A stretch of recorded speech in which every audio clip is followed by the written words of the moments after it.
Écoutez, merci d'être présent pour cette conférence sur l'industrie. Pierre Evin, je suis responsable de l'attractivité et relations écoles pour la Bretagne chez Naval Group.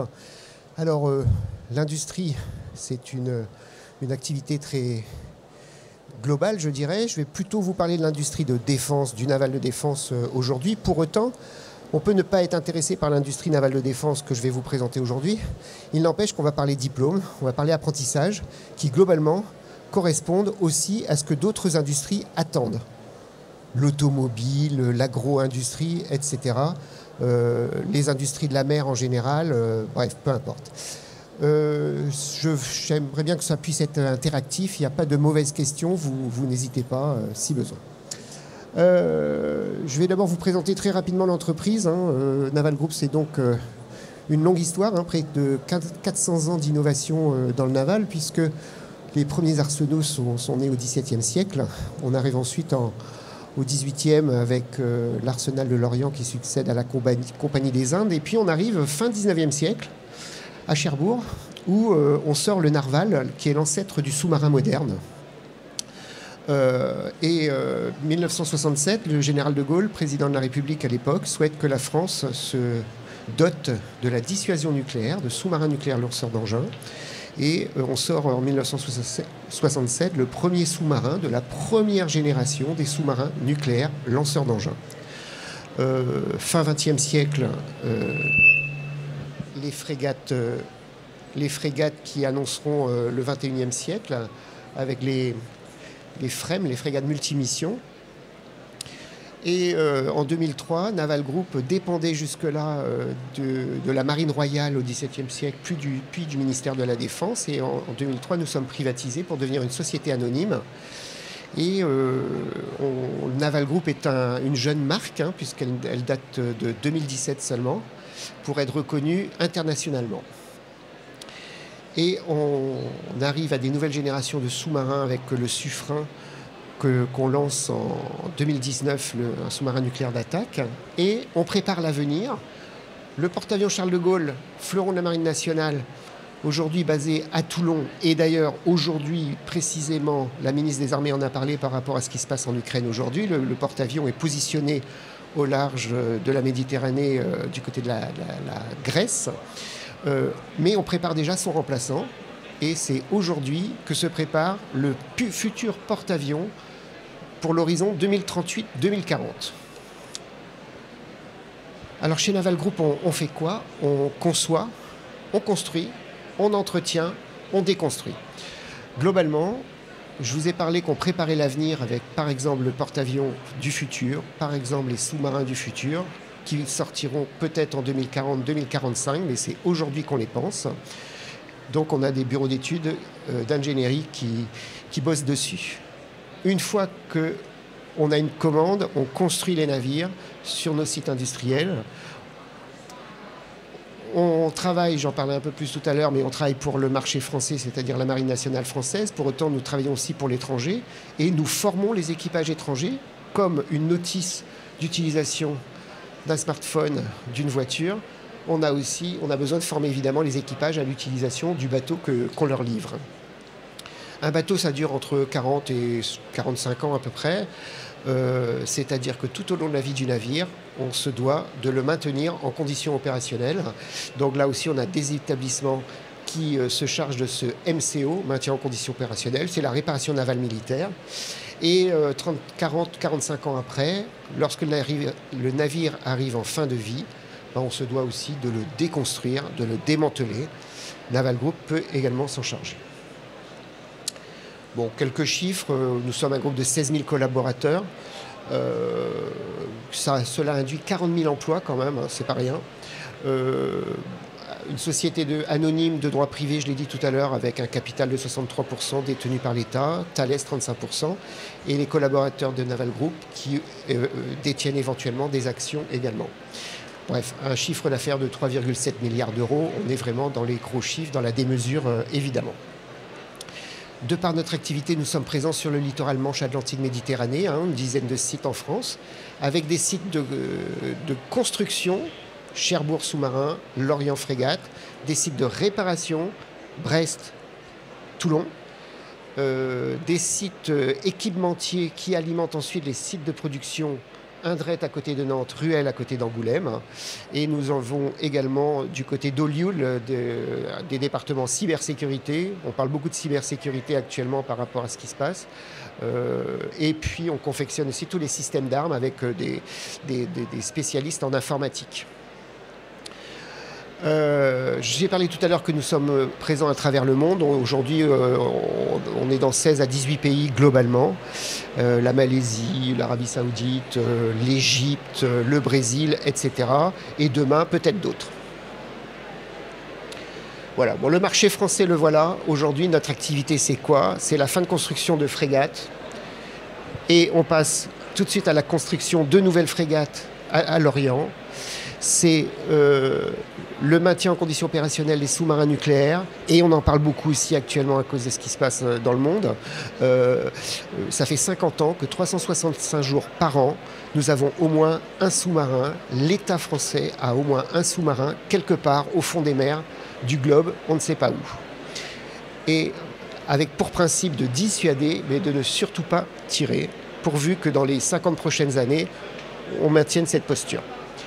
Le porte-avions Charles de Gaulle, j'en ai parlé, il est arrivé à la moitié de sa vie là, et a subi une très très grosse refonte à Toulon pour durer 20 ans de plus. Un programme donc de sous-marins de Barracuda à Cherbourg, et puis des vecteurs, c'est-à-dire des torpilles du côté de Saint-Tropez. Et donc le marché à l'export majeur aujourd'hui, c'est du côté du Brésil, de l'Inde, de l'Égypte, l'Arabie Saoudite ou la Malaisie. On va pouvoir bientôt rajouter la Grèce pour des frégates de défense et d'intervention. Voilà, bon, j'y reviens pas, c'est bon. Et donc, tout type de produits, le petit bateau gris, le gros bateau gris. Le petit bateau gris, c'est une petite corvette. Le gros bateau gris, c'est un porte-avions, c'est un pétrolier ravitailleur. Ou alors des gammes de sous-marins également, que l'on propose soit au marché français quand c'est une propulsion nucléaire, ou qu'on le propose au marché international quand il s'agit de propulsion conventionnelle. Voilà, jusque-là, est-ce qu'il y a des questions avant de rentrer dans les métiers? C'est bon? Ok. Bien, je vais vous présenter la politique de l'emploi et de l'apprentissage chez Naval Group. C'est là peut-être que les questions viendront davantage. Chez Naval Group, nous avons 28 spécialités métiers. Ça veut dire que sous chacune de ces spécialités, il y a un certain nombre de métiers qui correspondent à de l'ouvrier, à du technicien, à de l'ingénieur, pour arriver à 220 métiers au global. Notre cœur de métier, c'est de l'industrie. Ça veut dire que dans les spécialités que vous voyez là, on va recruter assez peu. Les achats, la communication, les RH, c'est pas notre cœur de métier. Alors ça arrive qu'on va quand même proposer des postes en apprentissage sur ces métiers-là. Pour autant, notre cœur de métier, il est plutôt là. La mécanique, la chaudronnerie, l'électricité, l'informatique produit, les études d'ingénierie, le soudage, le nucléaire, la pyrotechnie, j'en passe. Voilà, tout est là. C'est 80% des postes que nous proposerons en apprentissage sont dans la couleur bleue et 20% dans la couleur jaune. Quelque chose de classique, comme dans toute entreprise, 3 catégories socio-professionnelles, selon que l'on sorte de bac ou de bac pro, selon que l'on sorte de bac plus 2 ou 3, ou alors de bac plus 5, école d'ingé, école de commerce, université, avec pour principe de vous recruter soit en junior, soit en senior. Quand je vous vois là, je vois que vous êtes plutôt junior, et donc on recrute beaucoup en apprentissage, j'en parlerai tout à l'heure. Mais aussi, on va vous recruter sur votre savoir-être, ça c'est essentiel. On ne vient pas chez Naval Group par hasard, on fait de l'industrie de défense, c'est quelque chose de particulier. Donc il faut vraiment avoir une appétence particulière pour s'investir dans des produits de très haute technologie que l'on peut faire chez Naval Group. On va vous recruter par rapport à votre motivation également, et aussi on va vous demander si vous avez un casier judiciaire. Il est clair que c'est rédhibitoire à partir du moment où vous avez des traces de votre nom sur un casier judiciaire ou autre. Voilà. Donc on recrute beaucoup par alternance.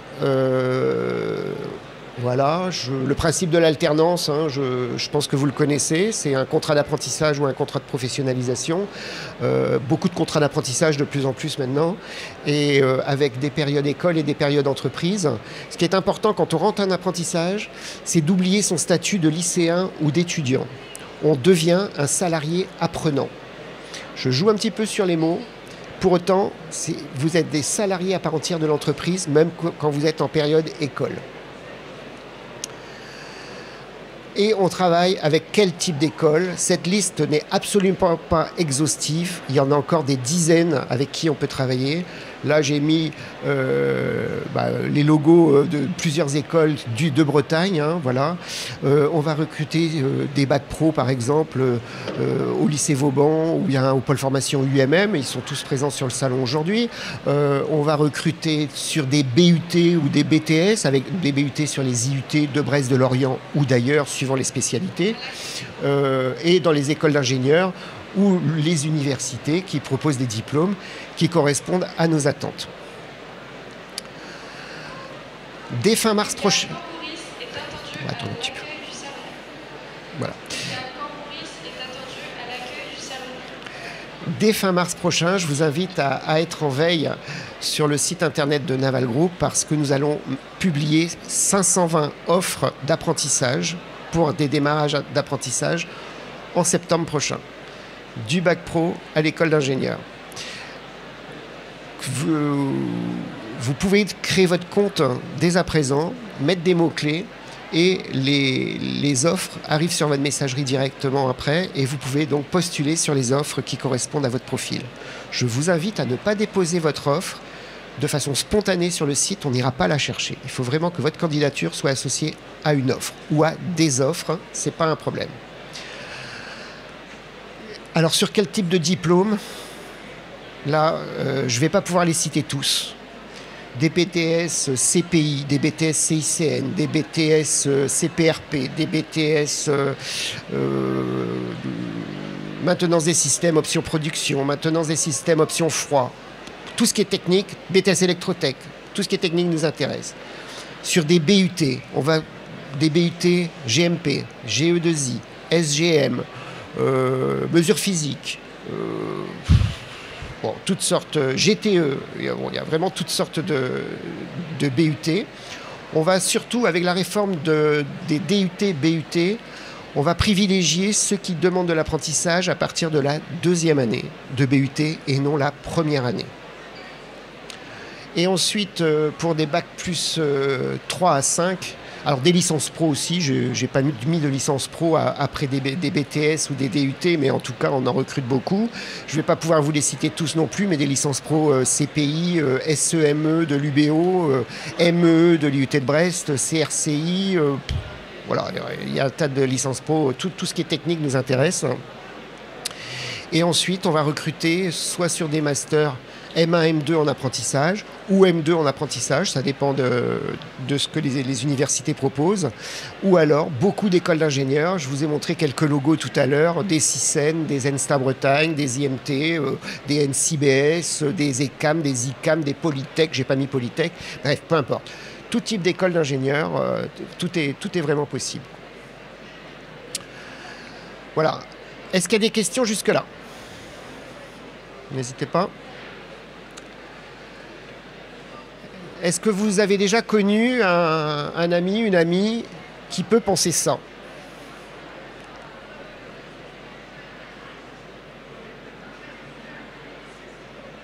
Ça vous parle? Peut-être pas pour vous-même, hein, mais... Eh bien, sachez que rien n'est perdu. Chez Naval Group, en tout cas. Qu'est-ce qui se passe? On voit beaucoup de jeunes ou moins jeunes qui, comme c'est écrit là, hein, qui sont peut-être en panne de projet après un cycle général ou un cycle technologique tertiaire, par exemple, et qui ont toujours aimé bricoler à la maison, mettre les mains dans le cambouis du scooter, de la voiture, voilà. Et puis après, quand on devient un peu plus âgé, quand on a 18 ans, 20 ans, et qu'on est en capacité de dire à ses parents, moi, je me suis complètement planté, c'est pas du tout ce que je voulais faire. Moi, je veux bouffer de la technique.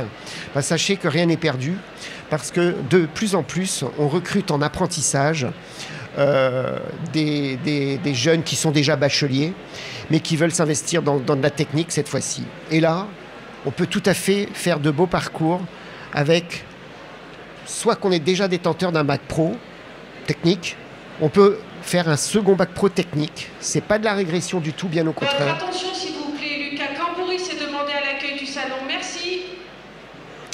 Elle va le dire une deuxième fois.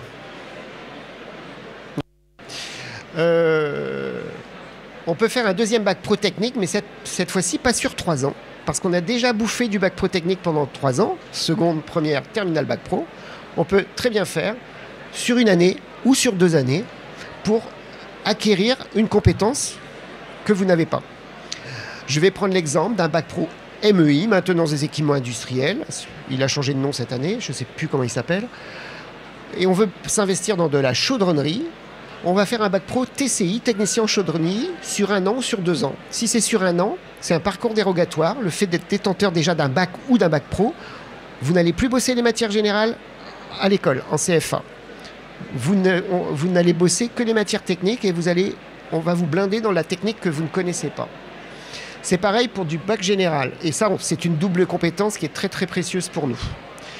De même, un bac général, et puis on s'est peut-être perdu en STAPS, en sociaux ou en psycho, et puis on se retrouve à faire ce bac pro, je l'ai dit tout à l'heure, et c'est de notre point de vue une réorientation simple, avec un souci permanent, c'est que vous avez un tuteur qui vous accompagne tout au long de votre cursus avec un seul objectif, du parcours gagnant-gagnant, vous faire réussir, avec un potentiel d'embauche derrière, ou pourquoi pas de poursuite d'études, BTS, licence pro, etc.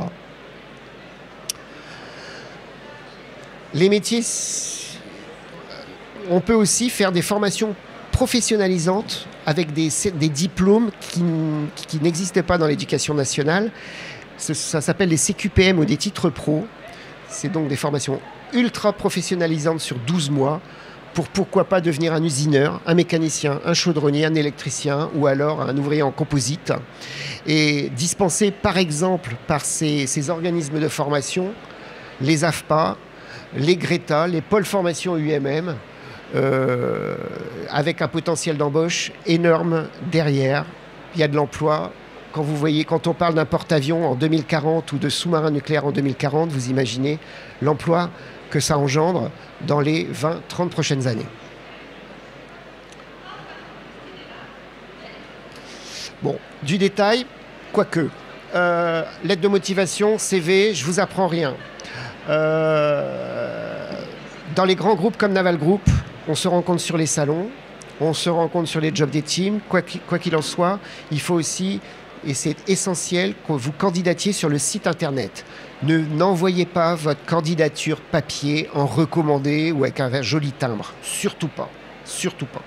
Vous passez par le portail internet des grands groupes. Voilà. Pour les plus petites entreprises, c'est autre chose. C'est toujours intéressant, pourquoi pas, d'aller taper à la porte de l'entreprise et de se présenter. Mais les grosses boîtes, en plus, comme on est sur des sites protégés, vous n'avez pas accès à notre entreprise. Donc c'est le site internet ou la rencontre ici sur les salons. Voilà. Voilà. Est-ce qu'il y a des questions? Je ne sais pas combien de temps j'ai parlé. Oui. Si nous avons du coup un bac général, qu'on le réussit et qu'on voudrait faire plus que simplement bac pro ou aller directement dans un BTS microtechnique par exemple, est-ce que ce serait possible de le faire ou pas? Alors, bien entendu, oui, oui. Nous, on recrute après le bac pro ou après le bac vers des BTS ou des BUT. Alors là, vous me parlez du BTS microtechnique, c'est ça? Bon, c'est un BTS qu'on recrute assez peu. Il faut être très clair, même si j'ai listé beaucoup de BTS tout à l'heure. La microtechnique, c'est quand même pas notre cœur de métier. J'aurais tendance à dire qu'on est plutôt dans la macrotechnique, mais ce BTS n'existe pas. Voilà. Mais oui, bien entendu, après un bac, on recrute sur 2 ans de BTS ou sur 2 ans de BUT à partir de la 2e année de BUT. Voilà. Est-ce qu'il y a des questions? Non? À la régie, je ne sais pas combien de temps j'ai tenu là? 20 minutes. Ah, il faut que j'y aille encore alors. Voilà, bah écoutez, j'ai pas d'autres. Ou alors si vous voulez me voir en individuel, n'hésitez pas.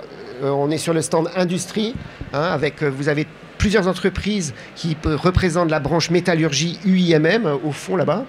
On a aussi des vidéos métiers à vous présenter si vous le souhaitez. On a le campus des industries de la mer qui est là aussi pour vous présenter tous les métiers possibles dans les industries de la mer en général, pas propres aux industriels à l'industrie de défense, mais on peut parler nautisme aussi, on peut parler des paquebots de Saint-Nazaire. Tout est possible en venant nous voir là-bas. Voilà. Merci.